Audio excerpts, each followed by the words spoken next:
সুপ্রিয় দর্শক, সবাইকে স্বাগত জানাচ্ছি টিভিএন 24 টেলিভিশন আয়োজিত নিয়মিত অনুষ্ঠান আওয়ার ডেমোক্রেসি। আমি হাবিব রহমান আছি আপনাদের সাথে। ইসরায়েল লেবানন সীমান্তে গত 5 মাসের মধ্যে সবচেয়ে প্রাণঘাতী সংঘাত হয়েছে বুধবার। সাউদার্ন লেবাননে ইসরায়েলি বিমান হামলায় লেবাননের 16 জনের মৃত্যু হয়। বিপরীতে হিজবুল্লাহর ছোড়া রকেটে একজন ইসরায়েলি মারা যান। ইসরায়েল বলেছে হিজবুল্লাহর সাথে যোগ দেয়া একটি সুন্নি মুসলিম রাজনৈতিক দল ও বিদ্রোহী সংগঠনের সদস্যদের লক্ষ্য করে হামলা চালায় তারা। এতে হিজবুল্লাহর কয়েকজন সদস্য মারা যায়। এদিকে ইউএস মিলিটারি সেন্ট্রাল কমান্ড জানিয়েছে রেড সিতে ইয়েমেন থেকে হুতিদের ছোড়া 4টি ড্রোন এবং 2টি ব্যালিস্টিক মিসাইল প্রতিহত করেছে তারা। এদিকে গাজায় যুদ্ধবিরতির লক্ষ্যে 3 ধাপের একটি প্রস্তাব গত সপ্তাহে তুলে ধরেছিলেন আমেরিকার প্রেসিডেন্ট জো বাইডেন, যার তেমন কোনো অগ্রগতি দেখা যাচ্ছে না। বাইডেনের প্রস্তাবের প্রথম ধাপে রয়েছে 6 সপ্তাহের যুদ্ধবিরতির পরিকল্পনা, গাজা থেকে ইসরায়েলি সেনা প্রত্যাহার ও জিম্মি মুক্তির বিষয়। দ্বিতীয় ধাপে অস্থায়ী যুদ্ধবিরতি স্থায়ী করার পরিকল্পনা। তৃতীয় ধাপে গাজাকে পুনর্গঠন করা। 24শে জুলাই ইউএস কংগ্রেসে জয়েন্ট সেশনে বক্তব্য রাখবেন ইসরায়েলের প্রধানমন্ত্রী Benjamin Netanyahu. Out of all these people, আমার মনে হয় we should actually call Putin and Ayatollah Khomeini too. I don't want them there. I don't want this guy also. এদিকে নেতানিয়াহুর বিরুদ্ধে গ্রেফতারি পরোয়ানা জারির আবেদন করায় আইসিসির বিরুদ্ধে নিষেধাজ্ঞা দিতে রিপাবলিকান নিয়ন্ত্রিত হাউসে একটি বিল পাশ করা হয়েছে। ভারতে, বাংলাদেশের পার্শ্ববর্তী দেশ ভারতে আবারও ক্ষমতায় এসেছে নরেন্দ্র মোদীর বিজেপি নেতৃত্বাধীন জোট এনডিএ। 293টি আসন পেয়েছে তারা। কংগ্রেসের নেতৃত্বাধীন জোট ইন্ডিয়া পেয়েছে 233টি আসন। অন্যান্য দলগুলোর মধ্যে রয়েছে বাকি 17টি আসন। তবে মোদী তৃতীয়বারের মতো ভারতের প্রধানমন্ত্রী হলেও এবারের নির্বাচনের পূর্বের অনুমান জরিপ সব ভুল প্রমাণিত হয়েছে। কংগ্রেসের ইন্ডিয়া জোটের ফলাফল অনেকের কাছে অপ্রত্যাশিত ছিল। মূলত মোদী ঢেউ আটকে দিয়েছে রাজনৈতিক মাঠে, ঘুরে দাঁড়িয়েছে বিরোধী দলগুলো। বাংলাদেশ প্রতিবেশী দেশ হওয়ায় ভারতে কি হচ্ছে তার প্রভাব প্রত্যক্ষ বা পরোক্ষ এক ধরনের প্রভাব বাংলাদেশের রাজনীতিতেও পড়ে।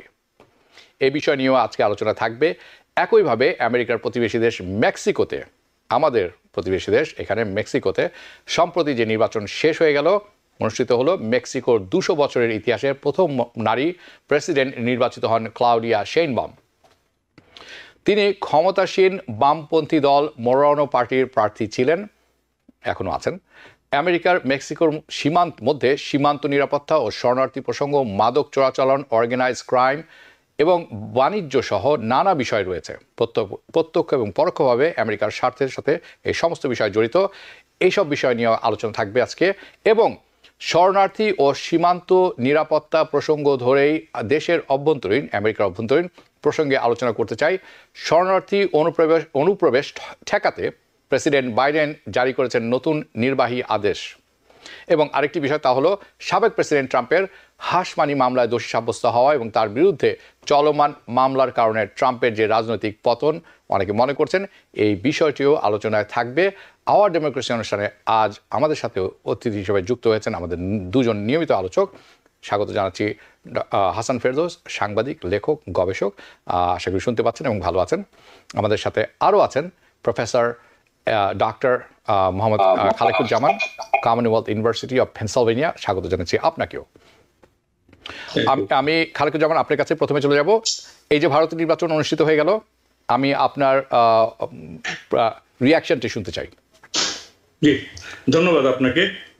অনেকগুলো বিষয়ের অবতারণা করেছেন। আশা করি আমরা সংক্ষেপে বলে এই সমস্ত বিষয়গুলো নিয়ে যাতে কথা বলা যায়, এটাই হবে আমি মনে করি সঠিক। তবে আজকে যে ভারতের নির্বাচন তো বাংলাদেশের দৃষ্টিকোণ থেকে খুবই গুরুত্বপূর্ণ। শুধু বাংলাদেশের দৃষ্টিকোণ থেকে না, আসলে ভারত একটা উদীয়মান একটা শক্তিধর রাষ্ট্র।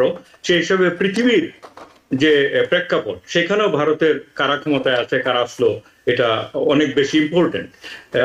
ভারতের যে প্রতিবেশী দেশগুলো, সেগুলো শুধু বাংলাদেশ বাদ দিয়েও শ্রীলঙ্কা, তারপর মিয়ানমার, তারপরে হচ্ছে আপনার মলদ্বীপ, নেপাল, ভুটান, পাকিস্তান তো বটেই, তাদের জন্য ইম্পর্টেন্ট। আপনি যেটা বলছিলেন প্রারম্ভিক বক্তব্যে যে ভারতে নরেন্দ্র মোদী তৃতীয় টাইমের জন্য ক্ষমতায় এসছে, তবে এবার সে মানে অসম্ভব সংখ্যাগরিষ্ঠতা নিয়ে আসেনি, এবার সে এসছে হচ্ছে একটা কোয়ালিশন করতে। ভারতের ম্যাজিক নাম্বার হচ্ছে ক্ষমতায় যাওয়ার জন্য 272, অনেকটা আমেরিকার মতোই, কিন্তু মানে আমেরিকাতে যে আছেন ইলেকট্রাল যে নাম্বারটা, এটার কাছাকাছি আর কি। এই জন্য আমি বললাম 272 জন লোকসভার এমপি কে মানে হতে হয়, এক পক্ষে থাকতে হয়।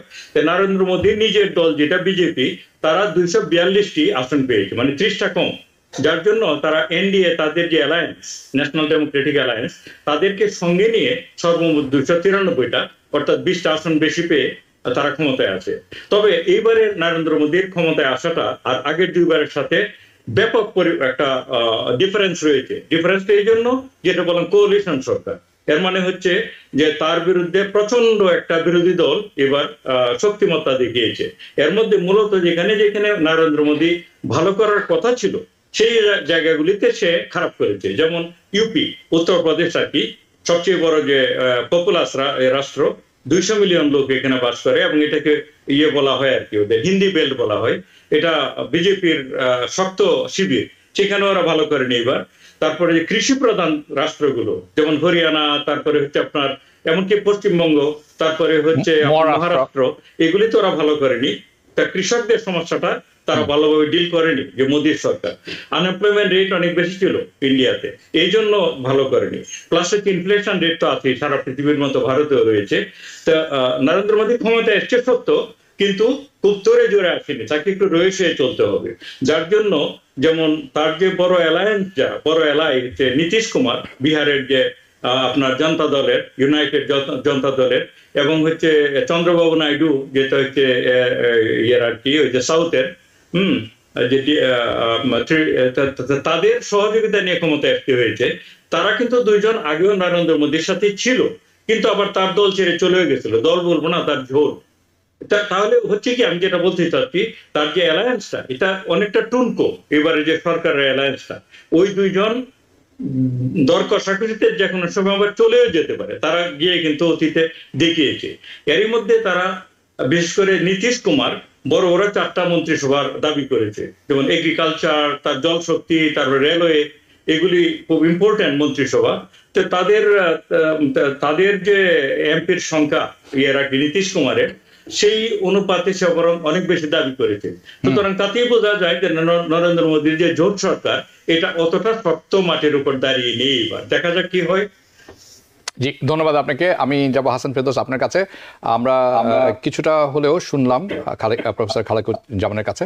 আপনার কাছে আমার প্রশ্ন হবে, ভারতের নির্বাচন থেকে বাংলাদেশের জন্য শিক্ষণীয় কি রয়েছে? প্রথম কথা, তার কারণ আমরা জানি, ধরেই নেওয়া হয়েছিল কংগ্রেস শেষ হয়ে গেছে। কিভাবে তারা ঘুরে দাঁড়ালো? বাংলাদেশের রাজনীতিতে আমরা জানি আরেকটি দল আছে, বিএনপি, কেন শক্ত অবস্থান তৈরি করতে পারলো না, পারছে না? এর অন্যতম একটি কারণ হতে পারে, অনেকে বলে থাকেন যে লন্ডন থেকে বসে বিএনপির দিক নির্দেশনা দিচ্ছেন, মাঠ পর্যায়ে যে কাজটি করতে হয়, যে কাজগুলো করা দরকার, তার কোনোটি করছেন না। তো আমাদের জন্য শিক্ষণীয় কি, বাংলাদেশের জন্য, এটি একটি ব্যাপার।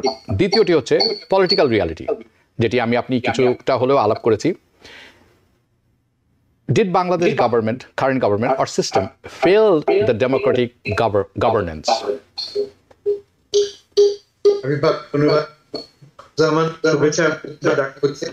দেখে ভালো লাগছে।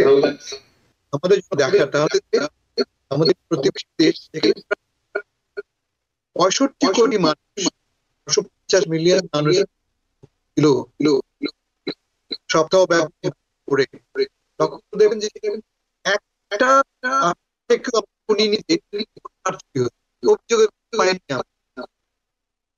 আমাদের প্রধান ব্যর্থতা যে আমরা গ্রহণযোগ্য করতে পারি, বিশ্বাস করে না যে সঠিক হয়ে কথা বলছি না।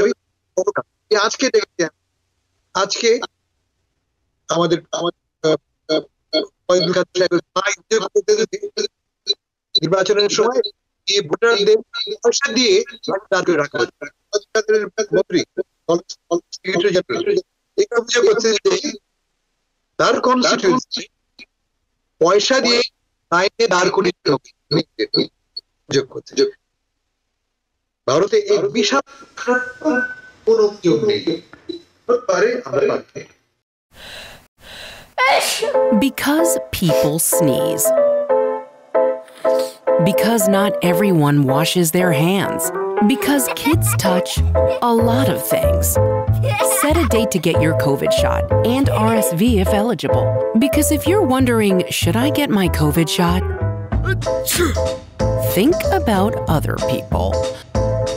Learn more at nj.gov/health/vaccines. আমি খালেকুজ্জামান আপনার কাছে যাব। এই যে কথাটি বলছিলাম হাসান ফেরদৌসের সাথে, যেটি আমরা পুনরায় শুনবো, তার মতামতটি শুনবো। আপনার মতামতটি আমি জানতে চাই। আপনি প্রশ্নটি শুনেছেন যে একটি দল যাকে ধরা হয়েছিল সর্বশান্ত হয়ে গেছে, কোনো সম্ভাবনা নেই, এবং ইভেন ইলেকশনের আগের দিন পর্যন্ত আমরা জানি যে তৃণমূল কংগ্রেস পশ্চিমবঙ্গের, but India Congress generally speaking, কোনো সম্ভাবনা নেই, জিরো সম্ভাবনা। তারা কিভাবে ঘুরে দাঁড়ালেন? জি, ধন্যবাদ।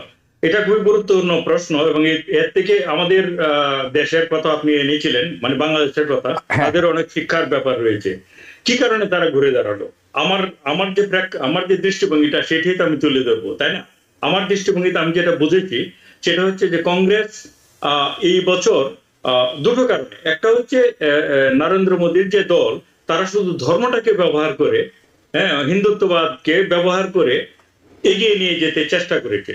কিন্তু একটা জিনিস আপনি লক্ষ্য করবেন, আমাদের পুরো সাবকন্টিনেন্টের মানুষেরা ধর্মীয় সত্য, এমনকি আমরা কিছু কিছু ডিসঅ্যাপয়েন্টেডও হয়েছিলাম ইন্ডিয়ার মানুষের উপর, যে ইন্ডিয়া একটা সেকুলার দেশ, এত তাদের ইতিহাস ঐতিহ্য, তারা কিভাবে হিন্দুত্ববাদ দিকে এতটা ঝুঁকে পড়লো গত 8-10 বছরে। কিন্তু আবার প্রমাণ করলো তারা জনগণ শুধু ধর্ম বিক্রি করে কিংবা ধর্ম ধুয়ে মানে মানুষের জীবন ধারণ হয় না। মানুষের যে রিয়েল লাইফ ইস্যু, সেগুলোকে নরেন্দ্র মোদী সেইভাবে অ্যাড্রেস করতে ব্যর্থ হয়েছে। যেটা আমি একটু আগে উল্লেখ করেছিলাম, কৃষকদের সমস্যা, আনএমপ্লয়মেন্ট, এই যে যুবকদের সমস্যা, সেটা। আরেকটা হচ্ছে অ্যান্টাই মুসলিম যে সেন্টিমেন্ট, সেটা দিয়েই মোটামুটি বৈতরণী পার হওয়ার চেষ্টা করেছে নরেন্দ্র মোদী। কিন্তু আমি বলবো কিছুটা ক্রেডিট আমি দেবো ইন্ডিয়ান ভোটারদেরকেও। তারা প্রমাণ করেছে তারা অনেক ম্যাচিউর একটা ডেমোক্রেসি।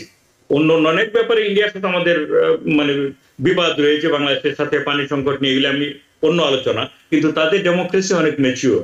অর্থাৎ এই যে ধর্মের টোপ দিয়ে, শুধু ফাঁপা বলি দিয়ে মানুষকে তার পাশে আনা যায়নি। On the other hand, Congress এবং তৃণমূল কংগ্রেস, তারা মূলত একটাই দল ছিল এক সময়, তারা কিন্তু সাধারণ মানুষের, কৃষকের ব্যাপারে কিছু কিছু সঠিক কথা বলেছে। অর্থাৎ তারা বলেছে ইন্ডিয়াতে একটা পলিসি আছে যে কৃষকের যে দ্রব্য, যে পণ্য আর কি, ধান, পাট, চাউল, এগুলি, এসব ব্যাপারে সরকার, কেন্দ্রীয় সরকার একটা সর্বনিম্ন মূল্য কৃষককে দেয়। বাজার মূল্য যদি অনেক কমেও যায়, তারা কৃষকের কাছ থেকে একটা সুনির্দিষ্ট মূল্যে ওরা কিনে নেয়। এটা ওদের একটা প্রমিস থাকে। এটা কিন্তু নরেন্দ্র মোদী আস্তে আস্তে সরে আসছিল, তাতে করে কংগ্রেস এটাকে আবার পুনর্বহাল করতে চাচ্ছে। অর্থাৎ কৃষকের পক্ষে দাঁড়িয়েছে কংগ্রেস। আর একটা হচ্ছে কংগ্রেস সেকুলারিজমে বিশ্বাস করে, আপনারা জানেন, সেই ঐতিহাসিক ভাবে নেহেরুর আমল থেকে তারা এটাকে আবার জোর দিয়েছে। গুড। আপনি যে প্রশ্নটি আমার কাছে ছিল সেটি আপনি উত্তর দিয়েছেন, খুব সুন্দর করে আমাদেরকে ব্যাখ্যা করেছেন, বুঝিয়েছেন যে কিভাবে কংগ্রেস ঘুরে দাঁড়িয়েছে। তার একটি কথা বলেছেন যে জনগণ, সাধারণ মানুষ বুঝতে পেরেছেন যে ধাপ্পাবাজি করে বেশি দূর যাওয়া যায় না, মিথ্যে কথা বলে ধর্মের রাজনীতি করে সেটি যে দলই হোক বেশি দূর যাওয়া যায় না, তাদের চাওয়া পাওয়া পূরণ করতে হবে।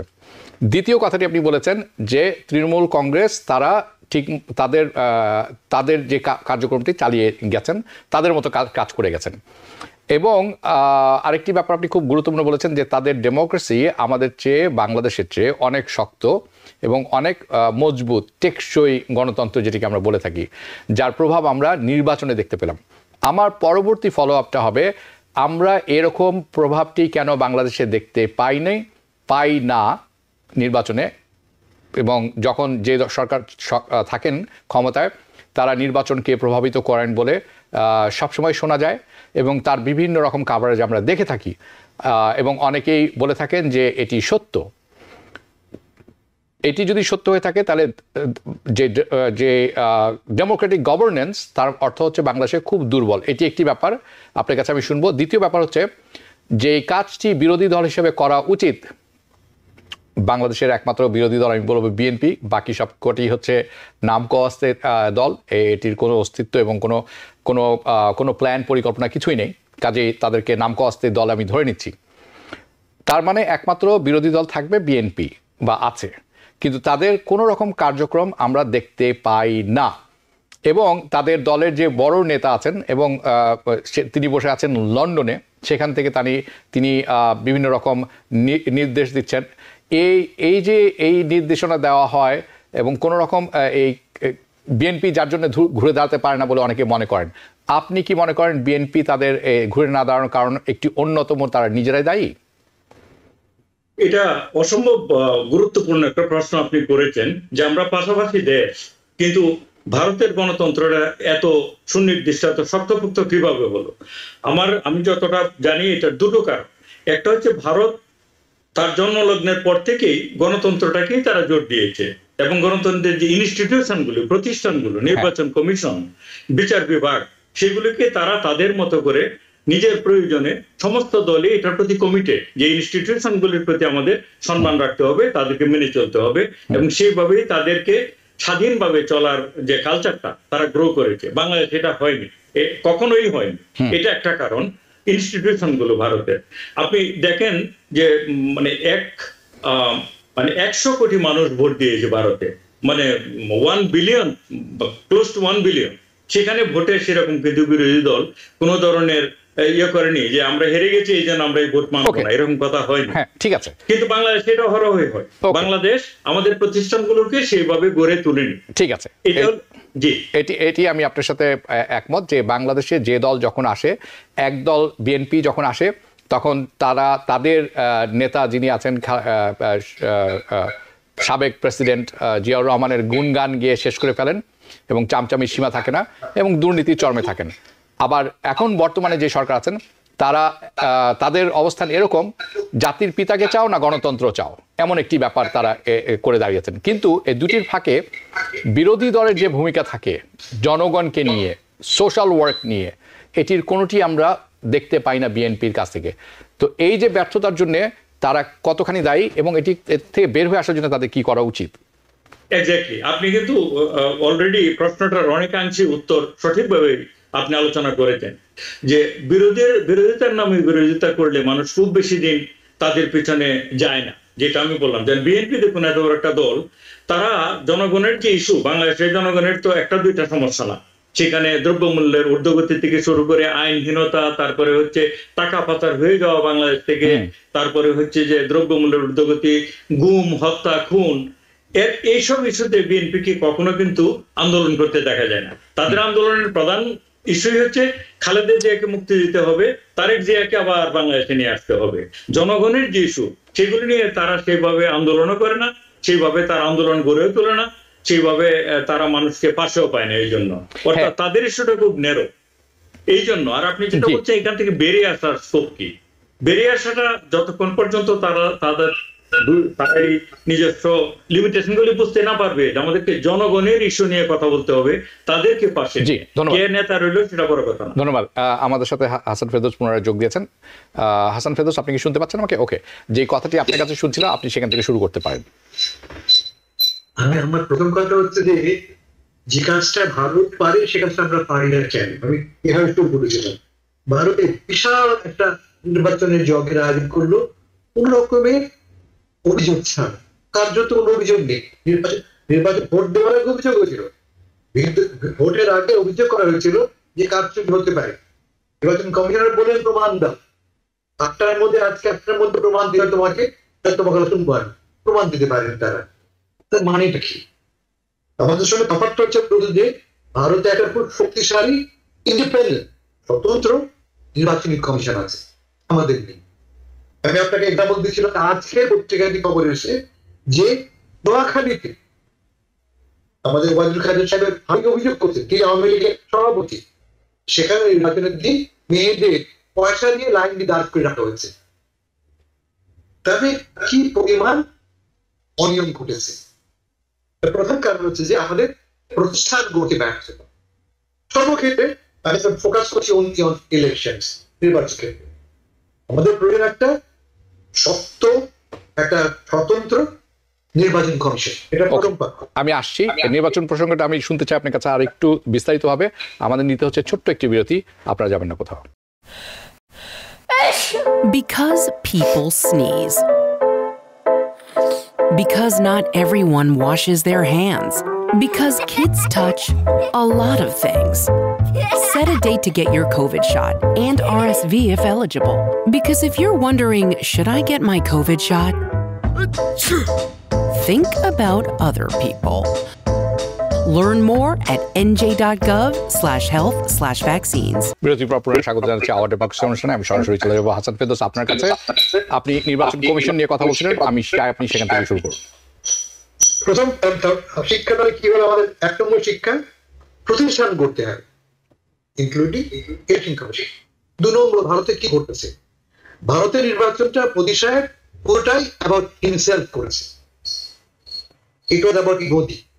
মোদী কি বলেছেন যে তিনি ঈশ্বরের কাছ থেকে এসেছেন। তিনি এমন কথা আমি করতে যাই ভেবেছিলাম আমার মা সন্তান বুঝিয়েন, তা নয়, আমি গিফট ফ্রম গড।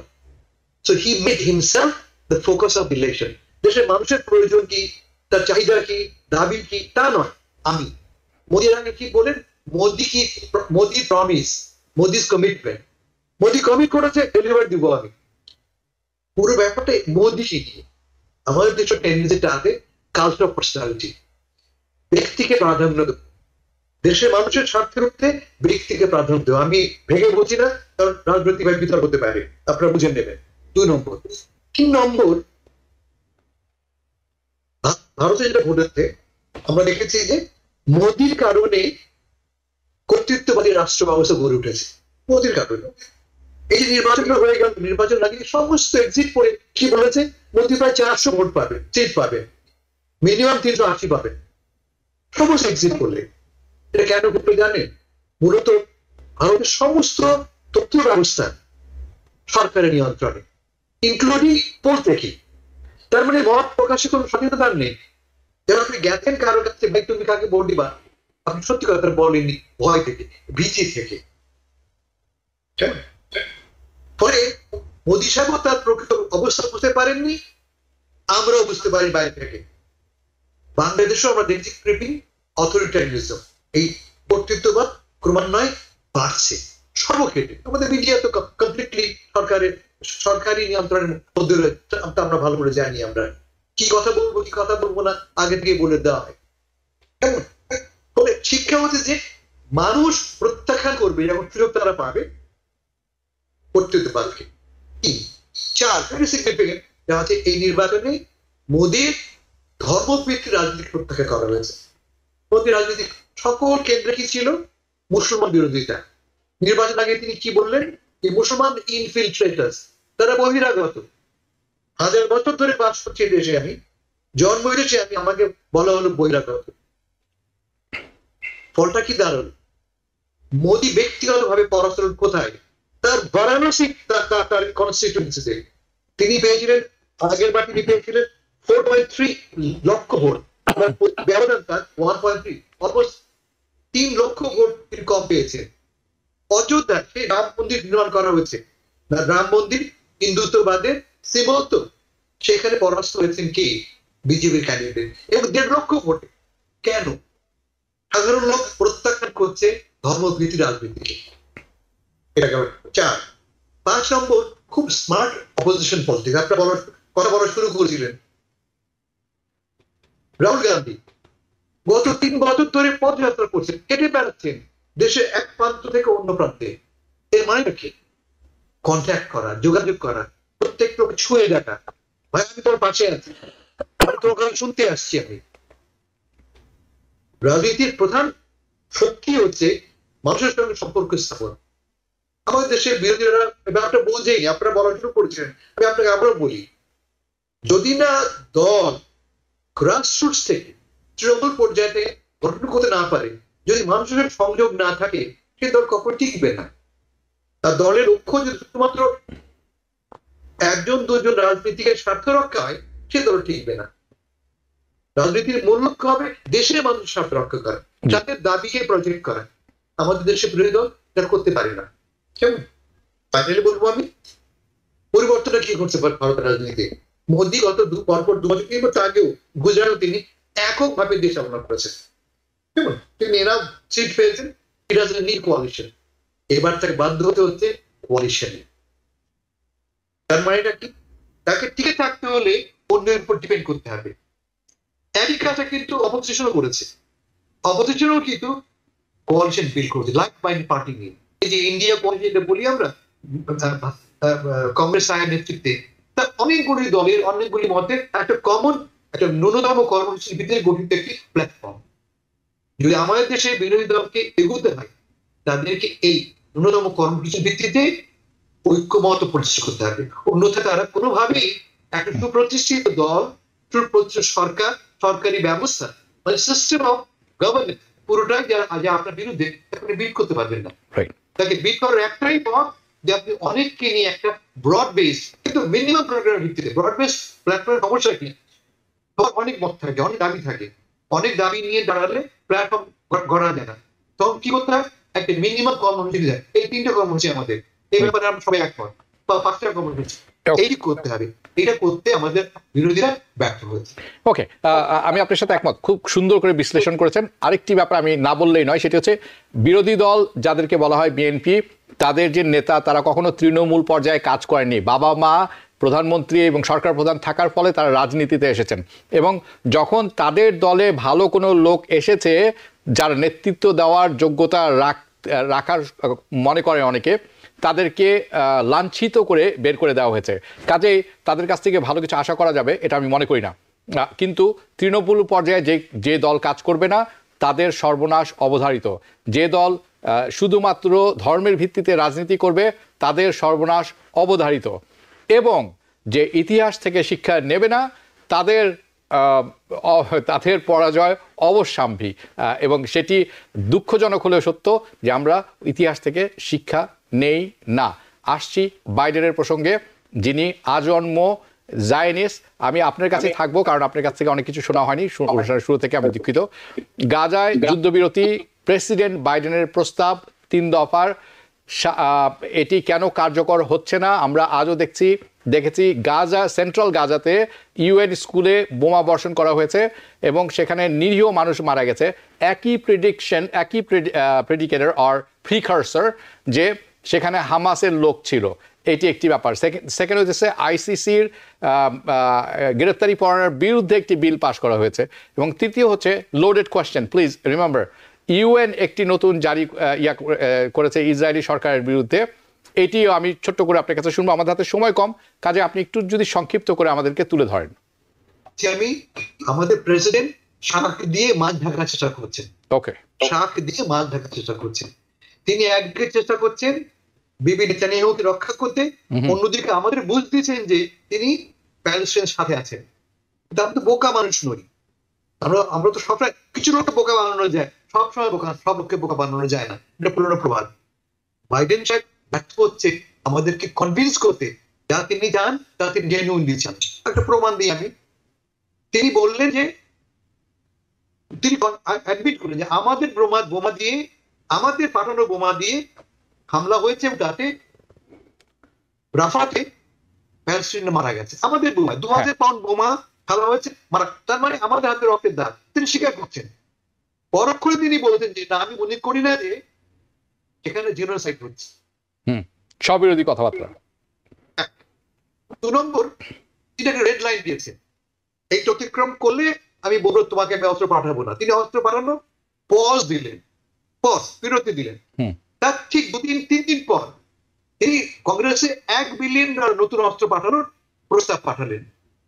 আজকে বললেন পজ, আমি বিরতি দিচ্ছি। 3 দিন পর তিনি কংগ্রেসের প্রস্তাব পাঠাচ্ছেন আমি $1 বিলিয়ন অস্ত্র পাঠাবো। গত সপ্তাহে F-35 সব অ্যাডভান্স এয়ারক্রাফট নতুন সাপ্লাই দেওয়ার কথা ঘোষণা করেছে বাইডেন প্রশাসন। মানে একদিকে আমি বলে বেড়াচ্ছি আমি শান্তি চাই, নেতানিয়াহুকে আমি দড়ি দিয়ে বাঁধার চেষ্টা করছি, তিনি যাকে তাই কন্ট্রোল করা হচ্ছে না, অন্যদিকে আমি তাকে দেদার অস্ত্র দিচ্ছি, অর্থ দিচ্ছি এবং পেটে হাত বুলাচ্ছি। আপনি দেখেন কংগ্রেস কি করছে, কংগ্রেস তো এসেছেন হোয়াইট হাউসে, তাতে ডেমোক্রেটরা আছে, যেখানে আইসিসি আন্তর্জাতিক আইন ব্যবস্থা, আমরা তো সারা গ্লোবাল সিস্টেম বাস করি, গ্লোবাল সিস্টেমে আন্তর্জাতিক আইন আমাদের ব্যবহার ডিটারমিন করে। তারা বললো যে তারা গ্রেফতারি পরোয়ানা জারি করতো, আর তার জবাবে বাইডেন সাহেব কি বললেন যে আউটরেজাস, গ্রহণযোগ্য না কোনোভাবেই। যদি আপনি আইন মানতে, এটা হচ্ছে অনেক ট্রাম্পের মতো। ট্রাম্প সাহেবের বিরুদ্ধে জড়িয়ে সিদ্ধান্ত দিয়ে যদি অপরাধ করে দেন, ট্রাম্প বলছে মানি না। বিশ্ব আদালত থেকে বলছে তোমার নামে গ্রেফতারি পরোয়ানা জারি করা হলো, তার জবাবে বাইডেন সাহেব কি বললেন, মানি না। কোন রিয়েল ডিফারেন্স এর দুটোর মধ্যে, কিন্তু আইনকে মানছি না আমি, আমার পক্ষে কাজ করে না বলে, আমার জন্য লাভজনক নয় বলে। আইন তো সবার জন্য প্রয়োগ করা হবে নাকি, নাকি আপনার শুধুমাত্র আপনার সুবিধার জন্য প্রয়োগ করা হবে? তাই তো ঘটছে এখানে। ফলে বাইডেনের সমস্ত কিছু, আমরা এটা বলি গোল পোস্ট মুভ করা, বারবার তিনি গোল পোস্ট মুভ করছেন তিনি, কিন্তু কাউকে তিনি কনভিন্স করতে পারছেন না। তিনি পুরোটাই করছেন রাজনীতি। রাজনীতির মূল লক্ষ্য আগামী নির্বাচন। আমরা এই নিয়ে অনেকবার কথা বলেছি, আমরা আগামী নির্বাচনে তার জন্য খুব অশনি সংকেত আমি পাচ্ছি। আমার মনে হয় না যদি এই অবস্থা না বদলায় তার পক্ষে যেটা সম্ভবপর হবে, বিশেষ করে ব্যাটল অন স্টেজগুলিতে আরবরা, মুসলমানরা এবং প্রোগ্রেসিভ ডেমোক্রেটরা মোটেই খুশি নয়। তারা ট্রাম্পকে ভোট দেবে না, তারা বাইডেনকে ভোট দেবে না। আপনাকে বলি আমি 7টা স্টেটে যে প্রাইমারি হয়েছে, যে প্রাইমারি আমরা রেজাল্ট পেয়েছি, আমি অন অ্যাভারেজ 15% লোক বলছে আনকমিটেড। উইসকনসিন, জর্জিয়া, মিশিগানে, উইসকনসিন অলমোস্ট 23% লোক আনকমিটেড। আমরা তোমাকে ভোট দেবো না আমি। এরা হয়তো ভোট দেবে না ট্রাম্পকে, but a section of them will not vote at all. ফলাফলটা কিন্তু একই। আর তাহলে যে এনাফ ভোট পড়বে না বাইডেন সে বাক্সে, রেজাল্টে কি হবে? অ্যাজ এ রেজাল্ট ট্রাম্প জিতে যাবে। এই কারণে বারবার তিনি আমাদেরকে এসব মিথ্যা প্রচার শোনাচ্ছেন, মিথ্যা তিনি আশ্বাস দিচ্ছেন যে তিনি খেটে মরছেন তার আলেকদের সাথে, কি করে যুদ্ধ বন্ধ করা যায়। মনে করি শুধুমাত্র শাক দিয়ে মাছ ঢাকা মাত্র। জি, ধন্যবাদ। আমি খালেকুজ্জামান, আমাদের হাতে সময় কম থাকবে, আমি আপনার কাছে প্রশ্নটি তুলে ধরি, অত্যন্ত গুরুত্বপূর্ণ। আইসিসির বিরুদ্ধে নিষেধাজ্ঞা দিতে হাউজে বিল পাস। গণহত্যা এবং যুদ্ধ অপরাধে অভিযুক্ত নেতানিয়াহু এবং ইসরায়েলের পক্ষে বিশ্বের সবচেয়ে শক্তিশালী গণতান্ত্রিক এবং মানবিক দেশ হিসাবে নিজেদের দাবি করা আমেরিকা আইন প্রণেতাদের লজ্জাজনক অবস্থান, ব্যাপারটি আপনি কিভাবে দেখছেন? জায়নিজমের সমর্থনে আর কত নগ্ন হবে আমেরিকা? জি দেখুন, ধন্যবাদ। এইসব বিষয়ে অনেকবার আপনাদের অনুষ্ঠানে আমিও কথা বলেছি, এবং আমি খুব সংক্ষেপে যদি বলি তাহলে আমি বলবো যে এটা হচ্ছে ডাবল স্ট্যান্ডার্ড। আমেরিকার পররাষ্ট্র নীতির যে ডাবল স্ট্যান্ডার্ড, দ্বিচারিতা, সেটা কিন্তু একটা দুইটা না, অনেক অনেক অনেক অনেক নজির রয়েছে। এই যে এখানে ডেমোক্র্যাট, রিপাবলিকান সব রসুনের এক কোয়া এই ব্যাপারে পররাষ্ট্রনীতিতে। আপনি যে দেখুন যে এখানে আইসিসির যে বললো যে ওয়ারেন্ট জারি করা হয়েছে নেতানিয়াহুর বিরুদ্ধে, তাতে আমেরিকা এত নাখোশ, কিন্তু তারা কি তাহলে পুরো রাইটার বিরুদ্ধে নাখোশ? সেটা হলে তো বলতে পারে যে হামাসের যে 3 জন লিডারের বিরুদ্ধে ওয়ারেন্ট জারি করেছে সেটাও তারা ভাঙিয়ে তো বলছে না যে সেটাও ঠিক হয় নাই। সেটা কিন্তু ঠিক আছে, ওই পার্টটা ঠিক আছে। আবার আমি ট্যাগ করি ঠিক একই রকম আইসিসি রায় দিয়েছিল, ওয়ারেন্ট জারি করেছিল রাশিয়ার পুতিনের বিরুদ্ধে, তখন আমরা স্বাগত জানিয়েছি আমরা। না, সেটাই, এই কথাটাই আমি আমার কথাটা শেষ করি। বলুন। না, সেটাই আমার কথাটা শেষ করি। সেটা হচ্ছে যে এখানে আমেরিকার যে পররাষ্ট্র নীতির দ্বিচারিতা, সেটা তো আমি জঘন্যভাবে এটাকে আমি প্রত্যাখ্যান করি। আমি আমেরিকান হয়েও আমি অনেকবার আপনাদের অনুষ্ঠানে বলেছি ওই সমাজের অনেক কিছু আমি পছন্দ করি, এই জন্য এই দেশে জীবনের অনেকটা অংশই কাটিয়ে দিলাম। কিন্তু তাদের যে পররাষ্ট্রনীতি, সেটা শুধু মিডল ইস্টের ব্যাপারে না, পৃথিবীতে খুব কম জায়গা আছে যেখানে আমেরিকান পররাষ্ট্রনীতি ভালো কোনো নীতি ছিল। এরই ধারাবাহিকতায় আইসিসি হচ্ছে আইন ভিত্তিক একটা সমাজ হবে পৃথিবীতে, সেটাকে তারা প্রত্যাখ্যান করে নিজেদেরকে আইন ভিত্তিক দেশ দাবি করাটা তো এটা একটা হাস্যস্কর ব্যাপার। তারপর পুতিনকে যখন যে হাসান ভাই যেটা বললো, এখন সবসময় হচ্ছে তালগাছটা আমার, এগুলি তো কোনো ভদ্র মানুষের বিহেভিয়ার না। পুতিনের বিরুদ্ধে যখন কথা হয় তখন এটা ঠিক আছে, হামাসের বিরুদ্ধে রায় দিয়েছে এটাও ঠিক আছে, ওরা বলে নাই যে এটা ব্যাটিক, কিন্তু নেতানিয়াহুর বিরুদ্ধে যখন দিয়েছে তখন এটা ব্যাটিক। সুতরাং এগুলি হচ্ছে খুবই মানে ডাবল স্ট্যান্ডার্ড, এবং আমি এগুলিকে খুবই ঘৃণা করে আমি জিনিসগুলিকে প্রত্যাখ্যান করি। এবং রাইটফুলি সো, বিশ্ব মানবতার পতাকাবাহী, গণতন্ত্রের পতাকাবাহী, মানবতার পতাকাবাহী দেশটি মানবতার চরম লঙ্ঘন দেখছে, বিশ্ববাসী তাকিয়ে দেখছে, সেখানে আপনি ছলনা করছেন। বাইডেন প্রশাসনের কথা বলছি, Biden Republican and Democrat both the parties আমি কথা বলছি। আমি আপনার সাথে একমত। অনুষ্ঠান শেষ করব, কিন্তু তার আগে একটি ছোট্ট প্রশ্ন থাকবে হাসান ফেরদৌস আপনার কাছে।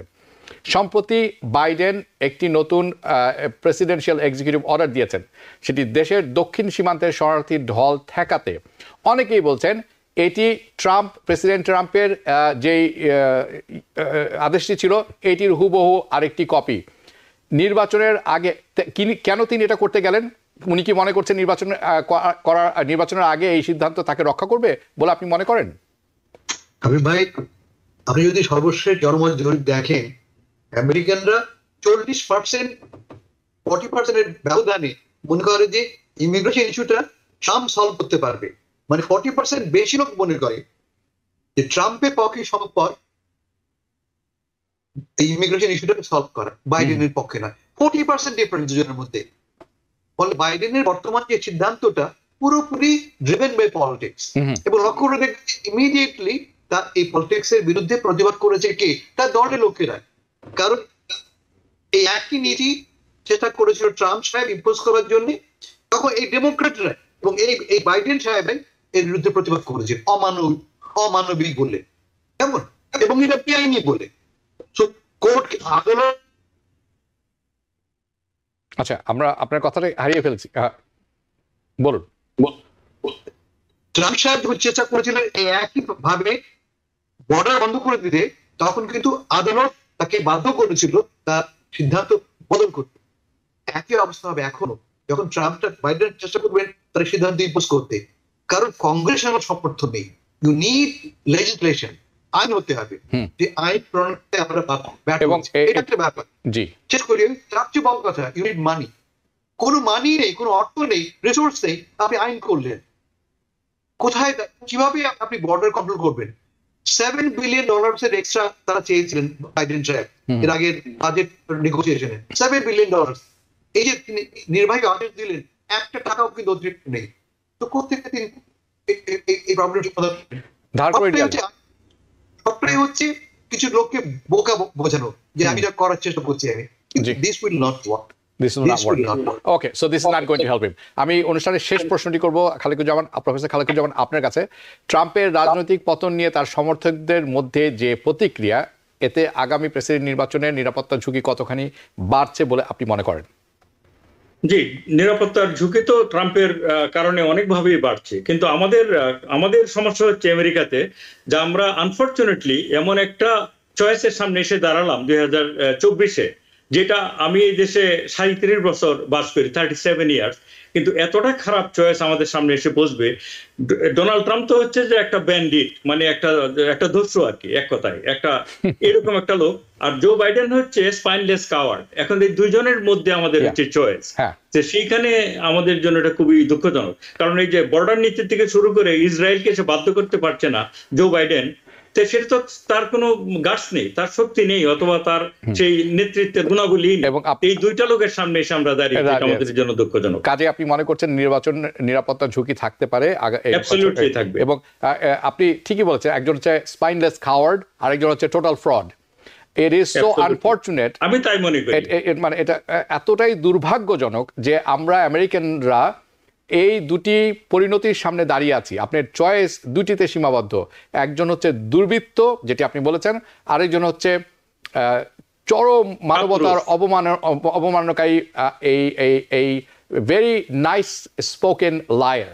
So this is a bad situation. এবং অনেকে মনে করছেন, অনুষ্ঠানে আমি শেষ হবো, কিন্তু আপনাদের দুজনের সাথে আমি বলতে চাই, অনেকে মনে করেন যে American empire is going to be one of the shortest empire in the human history.